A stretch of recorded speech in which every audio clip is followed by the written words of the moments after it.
손을 한번 이렇게 들어보실래요? 네, 옆으로 한번 해보십시오. 뭐가 생각나세요?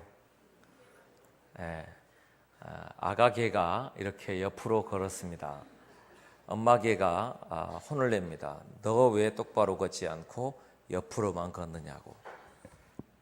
그리고 엄마 개가 시범을 보입니다. 너처럼 걸으면 안 되고 엄마처럼 어떻게 걸으라고요? 이렇게 걸으라고. 네.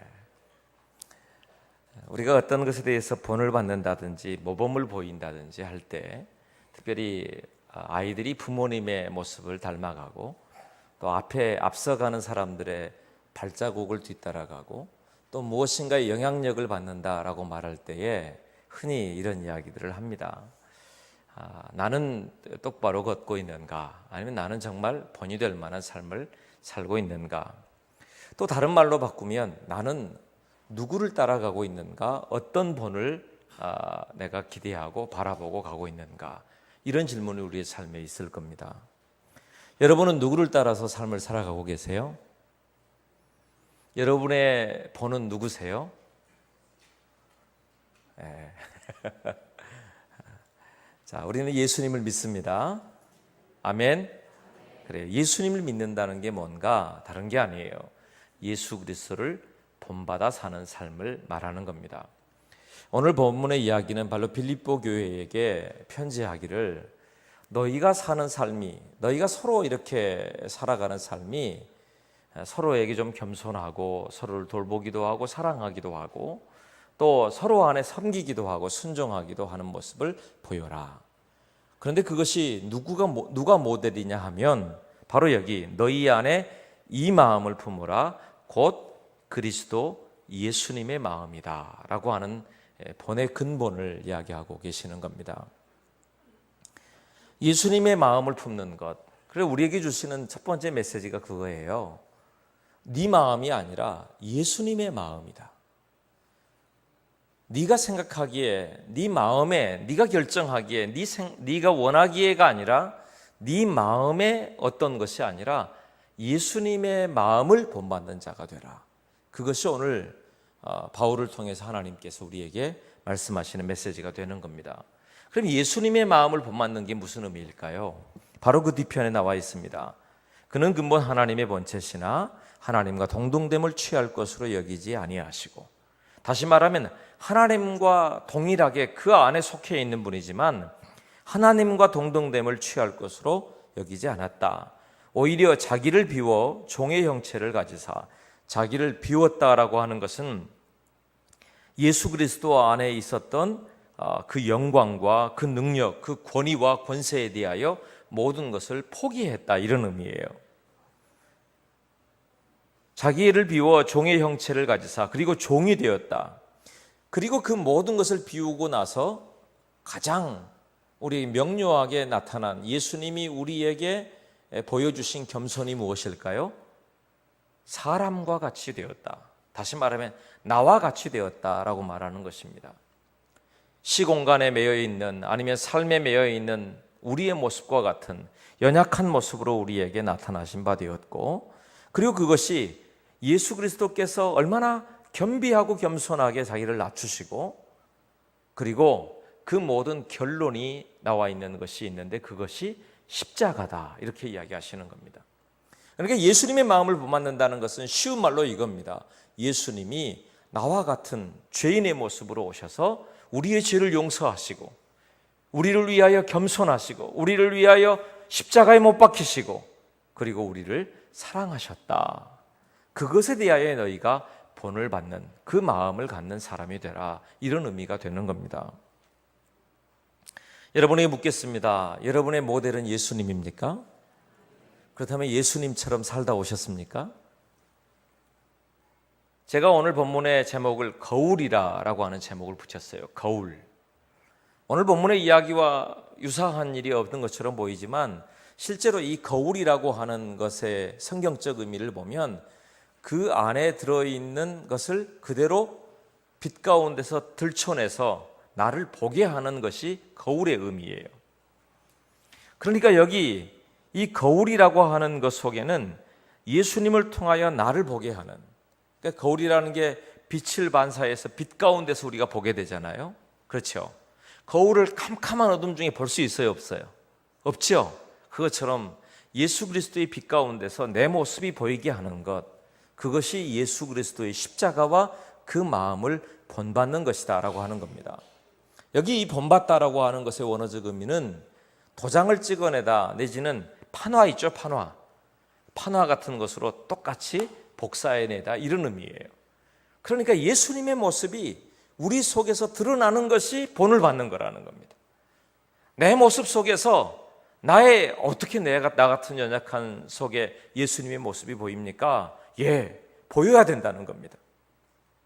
네가 그리스도인이냐? 그렇다면 그리스도인의 모습이 너의 삶을 통해서, 너의 가정에서, 네가 있는 그 자리에서 보여야 된다는 거예요. 나의 표정에서, 나의 말에서, 나의 눈빛에서, 나의 삶 가운데서 예수 그리스도의 모습이 보여야 한다. 또한 그러기 위해서 예수님이 어떤 분인지를 분명히 보고 알아야 된다라고 하는 것을 말씀하고 계시는 겁니다. 제가 읽었던 정신신경학 책에 보면 한 가지 특별한 단어가 등장합니다. 그것은 거울신경세포라고 하는 건데요, 사람들마다 거울신경세포라는 게 있다는 거예요. 무슨 말인가 하면 사람들 안에 있는 것이 그 사람에게 투영되어져서 같은 모습으로 어느 순간 보니까 닮아가는 것, 아니면 행동을 같이 하는 것, 이런 의미입니다. 예를 들면 이런 거예요. 어떤 사람이 같이 있다가 하품을 했어요. 그럼 옆에 사람 어떻게 해요? 같이 하품하는 사람들이 막 많아지죠. 둘이 대화를 나누고 있어요. 앞에 사람이 슬픈 표정을 짓고 있어요. 근데 나도 모르는 사이에 얼굴이 찡그러져 있고 슬픈 표정이 있죠. 앞에 사람이 너무 환하게 기쁜 모습으로 있으면 나도 모르는 사이에 미소가 생기고, 그게 그 사람에게서 내 안에 있는 자연스럽게 마치 복사되어 오는 것처럼 내 안에서 영향력을 미쳐져서 드러나게 되는 것, 이게 거울신경세포라고 하는 겁니다. 또 있습니다. 여러분, TV를 보다가 내가 응원하는 사람이 홈런을 쳤어요, 아니면 골을 넣었어요. 그러면 두 손을 높이 들고 환호성을 지르면 여러분도 어떻게 해요? 나도 모르는 사이에 함께 두 손을 들고 있고 이렇게 하죠. 이런 게 마치 그곳에 있는 모습이 거울이 비치는 것처럼 내 안에 있어서 내 안에 이것에 대한 반응하는 세포가 내 안에 이미 내재되어 있다는 것입니다. 참 희한한 이야기입니다. 그러니 우리가 유치원에서 아이들에게 하는 것들 중에 나처럼 해봐요, 이렇게 하죠. 그것을 따라할 수 있는 이유가 거기에서 나온다는 것입니다. 마치 우리가 무엇을 주목하고 어떤 것에 대하여 내가 영향력을 받을 것인가, 그것은 어떤 것을 바라보고 어떤 것에 대해 주목하고 어떤 것에 대해서 내가 함께하고 있는가를 보면 어느 순간인지 모르게 나도 그것의 영향력을 받고 있더라는 사실을 말하고 있는 겁니다. 예수님을 믿는 것도 마찬가지예요. 너 예수님을 믿어? 예, 저는 예수님을 믿습니다. 그럼 어떻게 믿어요? 예수님이 어떤 분인지, 예수님이 어떤 일을 행하셨는지, 예수님이 어떻게 손을 드셨는지, 예수님이 어떻게 섬기셨는지, 예수님이 어떻게 사랑하셨는지, 그리고 예수님께서 우리를 위하여 못 박히신 그 손을 바라보고 만져보고 내가 믿는 사람이 되어지고 그 믿는 걸음을 예수님과 함께 걷는 그것이 내 안에 이미 내재되어 있다는 사실을 말씀하고 있는 거예요. 예수님을 믿는다는 것은 바로 그 세포가, 믿음의 세포가 내 안에 있어서 예수님을 닮아가도록 우리 안에 계속해서 영향력을 주고 있는 거예요. 근데 중요한 게 있습니다. 이게 그냥 발동하는 게 아니라 내가 어떤 것에 관심을 갖고 무엇을 바라보고 어떤 걸 생각하고 어떤 걸 주목하느냐에 따라서 이게 영향력이 되는 거예요. 그러니까 내가 예수님을 닮아가려고 하면 누구에게 주목해야 돼요? 예수님께 주목해야 되는 겁니다. 내가 이 기쁨을, 앞에 사람과의 그 기쁨을 함께 나누려고 하면 이 앞에 사람과 함께 그것에 대해서 생각하고 함께 나눌 수 있어야 되는 거죠. 한 주를 어떻게 보내고 오셨습니까? 예수님 생각을 많이 하셨어요? 그럼 어느 순간 여러분 예수님 닮아가는 예수님의 모습이 여러분 한 주를 주장했을 거예요. 내 머릿속에, 내 생각 속에, 내가 바라보는 눈, 내가 생각하는 방향, 내가 예수님을 바라보고 예수님 생각하고 예수님 찬양이 끊이지 않고 내가 예배하는 자리에 있고 말씀 앞에 있고 기도하는 자리에 있고 주님 의지하는 자리에 있었다면 여러분 안에 나도 모르는 사이에 주님 닮아가고 주님과 함께하는 그 행동이 삶이 드러날 수밖에 없다는 이야기를 하고 있는 거예요. 근데 반대로 내 눈이, 내 판단이, 내 생각이, 내 관심이 온통 다른 곳에 있어요. 다른 곳에 다 빼앗겨 버렸어요. 다른 곳에 내 마음이 가버렸어요. 다른 곳에 내 시선이 가버렸어요. 관심이, 내 마음이 그곳에 빼앗겨 버렸어요. 그러면 나는 그것의 영향력을 받고 그곳으로 내가 어느 순간인지 모르게 그것을 닮아 있는 내 모습을 보게 된다는 겁니다. 여러분, 예수님을 주목하여 보셨습니까? 한 주를 그렇게 살다 오셨습니까? 온통 내 생각만 하고 내 마음에 집중해서 내가 보는 것에만 내 마음을 뺏기지는 않았느냐 하는 겁니다. 정말 주 예수 그리스도를 바라보면서 예수님이 원하시는 자리, 예수님이 기뻐하시는 자리에 우리가 있느냐고 묻고 있는 겁니다. 우리는 이런 이야기를 많이 합니다. 자기 십자가를 지고 예수님을 따르라고 말이에요. 그렇죠? 예수님 말씀하신 이야기예요. 너에게 주신 십자가가 있어. 그것 가지고 나를 따라라. 이 말을 오늘 본문의 이야기로 해석해 보니까 우리 속에 예수님을 따라갈 내 안에 십자가의 세포가 이미 있다는 이야기를 선포해 주신 거더라고요. 내가 십자가를 지고 어떻게 예수님을 따라가지? 아니요. 내 안에 이미 예수님이 십자가의 세포를 씹어주신 거예요. 내 안에 이미 예수님을 따라갈 만한, 그것을 바라볼 만한 내 안에 거울을 이미 만들어주신 거예요.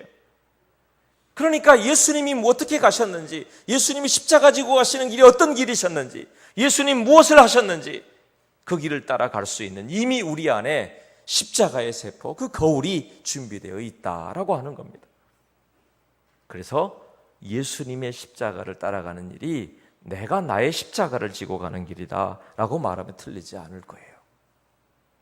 골로새서 3장 17절 말씀에 또 무엇을 하든지 말이나 일이나 다 주 예수의 이름으로 하고 그를 힘입어 하나님 아버지께 감사하라 그랬어요. 무엇을 하든지 말이나 일이나 다 주 예수의 이름으로 하고 그를 힘입어 하나님 아버지께 감사하라. 이 예수님의 이름으로 하라는 말씀은 예수님께 주목해야 되겠죠. 예수님의 말씀을 들어야 되겠죠. 예수님 무엇을 말씀하시는지, 어떤 길로 가고 계시는지, 무엇이 예수님의 뜻인지, 예수님이시라면 어떻게 하셨을지를 계속 주목하는 일이 되어야 될 것입니다. 그런데 여러분, 잘 들여다보면 예수님의 마음이 나를 주장하는 것보다 어느 순간 보니까 내가 가지고 있는 내 생각이 앞서갈 때가 많아요. 이건 사랑할 만한 일이고, 이건 용서할 만한 일이고, 이건 용서하지 못할 일이고, 이건 사랑하지 못할 일이고, 이건 해도 되는 일이고, 이건 하지 말아도 되는 일들이 예수님께 주목하여 예수님께서 말씀하시는 기준 아래에 있는 것보다 내가 생각하는, 내 판단하는 기준에 있을 때가 너무 많더라는 것입니다. 주님의 십자가를 더 깊이 주목하여 보시는 은혜가 있게 되길 축복합니다. 그리고 그 안에서 우리가 또한 내 모습 속에 있는 예수님을 발견하게 되기를 축복합니다. 그것이 우리가 예수님의 거울을 갖는 삶이 되는 거예요. 참 놀라운 것은 그런 겁니다. 우리의 삶 가운데 일어나고 있는 많은 일들이 실제로 우리의 삶의 영향력이 되고 있다는 사실이에요. 우리가 큰바위 얼굴이라고 하는 단편소설을 여러분 들어보셨을 거예요. 마을 어귀에 큰 바위, 인자한 큰 바위 얼굴이 있는데 그 큰 바위 얼굴이 닮은 사람이 곧 나타나리라, 이런 전설이 있었습니다. 그래서 그 마을에 그 큰 바위 얼굴을 기다리는 어니스트라고 하는 사람이 기다리는데, 정치가도 돈을 많이 가진 부자도 군인도 그가 기다렸던 그런 사람이 아닌 것을 봅니다. 그런데 끊임없이 어니스트는 이 큰 바위 얼굴을 바라보고 또 바라볼 때 나중에 사람들이 뭐라고 해요? 큰 바위 얼굴이 나타났다. 누구예요? 바로 어니스트 자신인 것을 보게 되는 거죠. 다른 게 아니에요.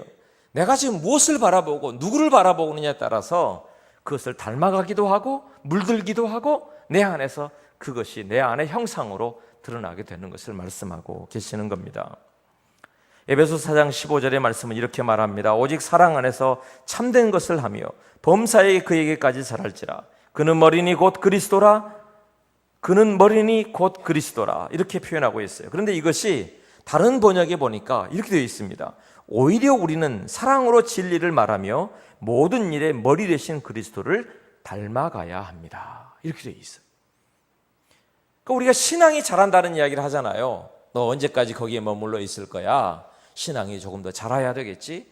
조금 더 올라가야 되겠지? 조금 더 네가 이겨가야 되겠지? 승리해야 되겠지? 그런데 똑같은 본문 자란다는 표현이 다른 번역에는 예수님을 닮아간다라고 표현했어요. 똑같은 말이라는 겁니다. 우리가 어떻게 자라갈까요? 우리 신앙이 어떻게 자라가는 거죠? 우리가 믿음이 어떻게 자라가는 거예요? 그리스도인으로 얼마나 자라가는 겁니까? 이걸 다른 말로 바꾸면 당신은 이만큼 성장했군요. 이 말은 당신은 이만큼 예수님 닮아가는 삶을 사셨군요. 그런 모습인 거예요. 당신 안에 예수님의 모습이 보입니다. 당신은 예수님을 닮아가는 모습이 있습니다.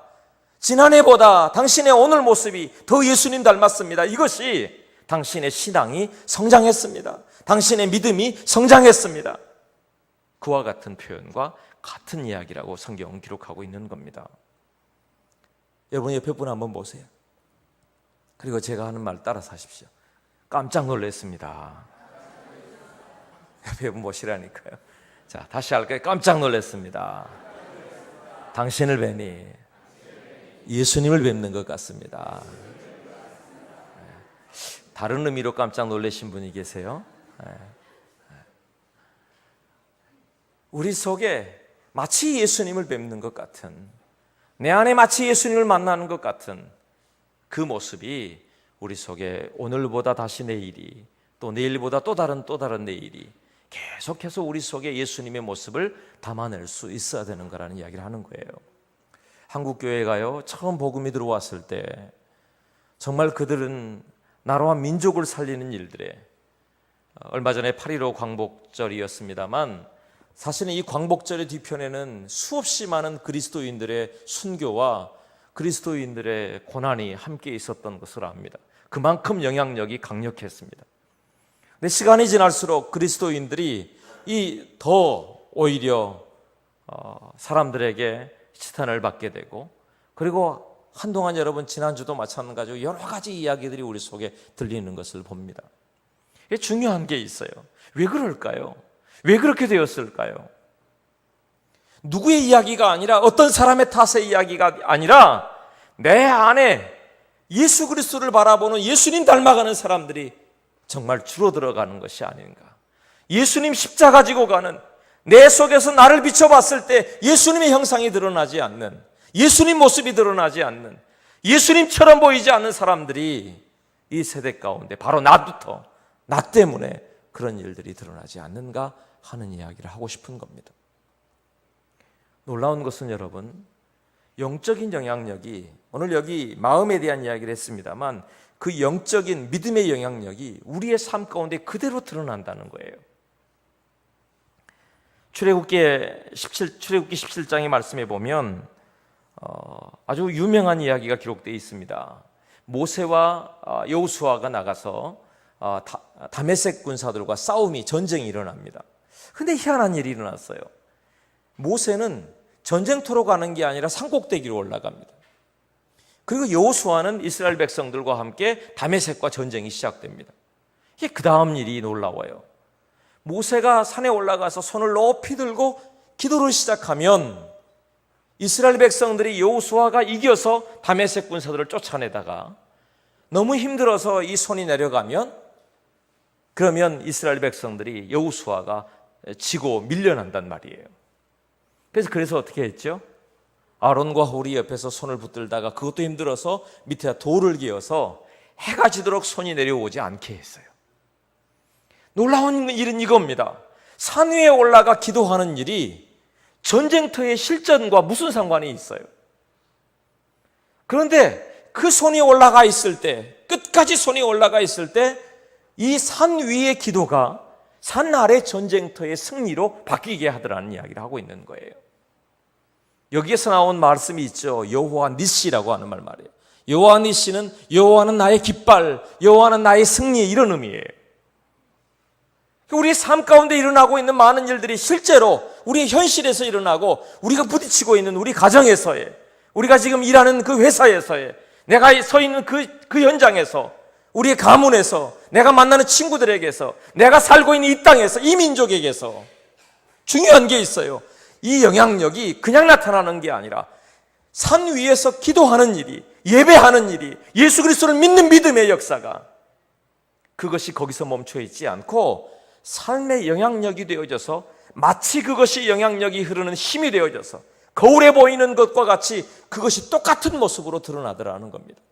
기도의 승리자가 삶에서도 승리가 되고, 그 손이 내려오지 않을 때에 삶 가운데서도 그의 힘이 지나지 아니하는, 우리의 삶도 그래요.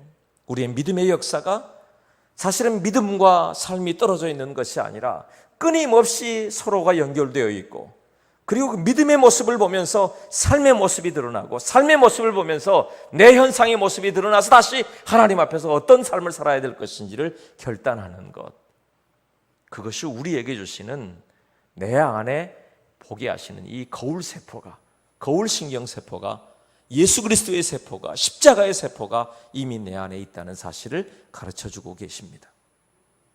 예수 그리스도의 은혜가 보이기를 축복합니다. 예수님을 주목할 수 있는 은혜가 있게 되길 축복합니다.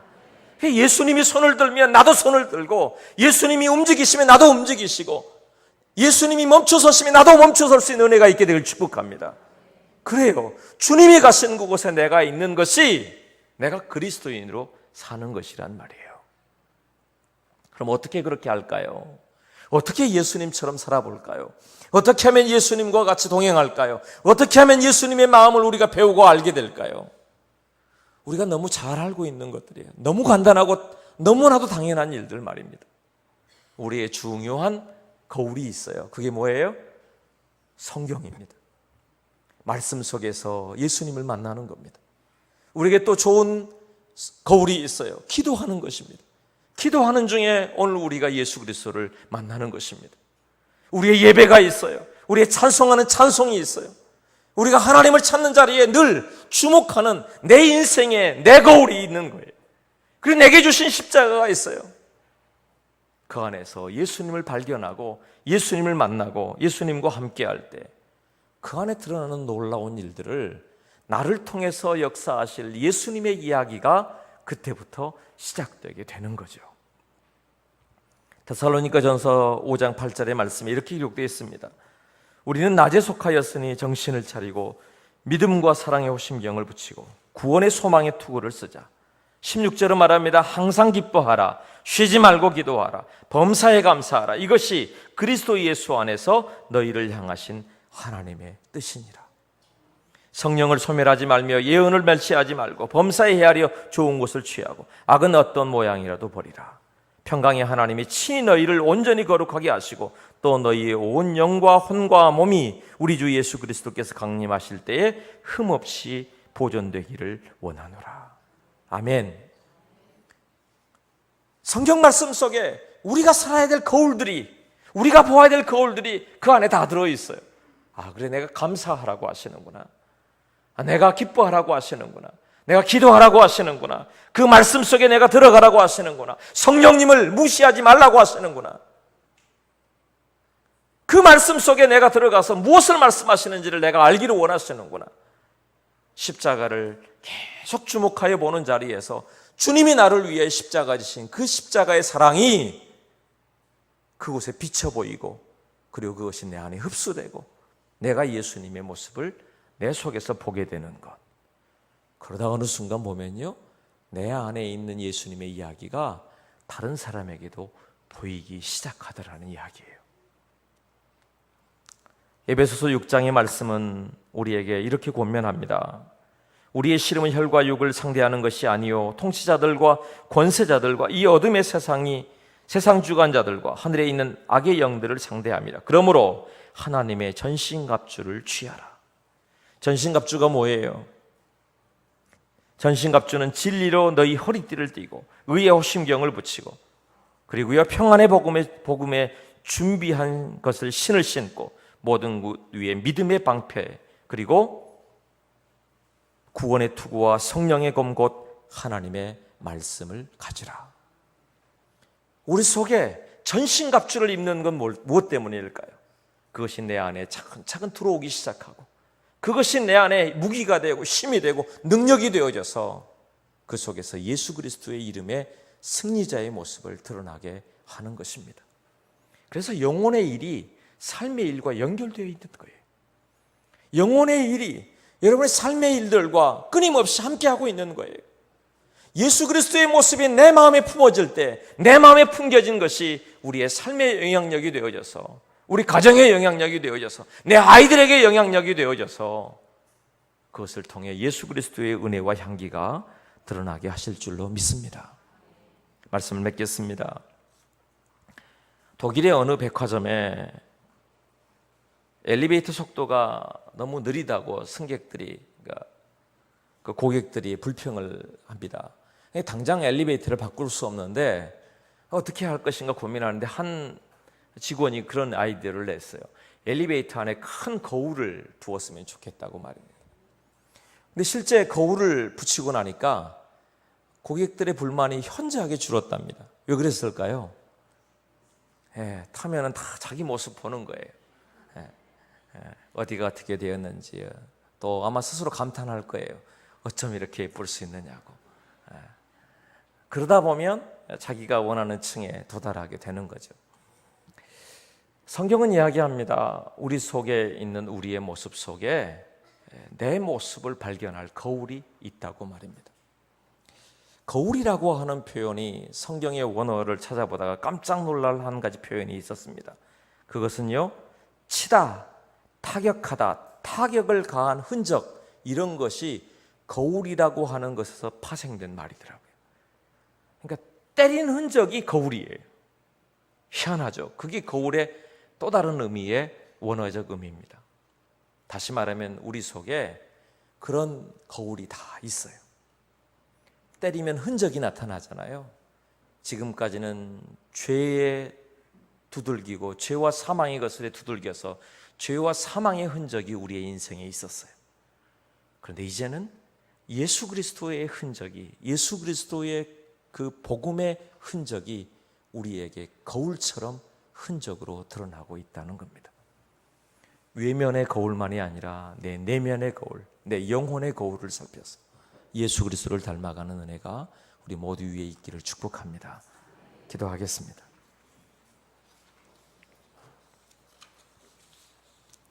예수님 안에 우리가 발견되게 하옵소서. 주님과 동행하는 은혜가 있게 하여 주시옵소서. 예수님의 이름으로 기도드립니다. 아멘.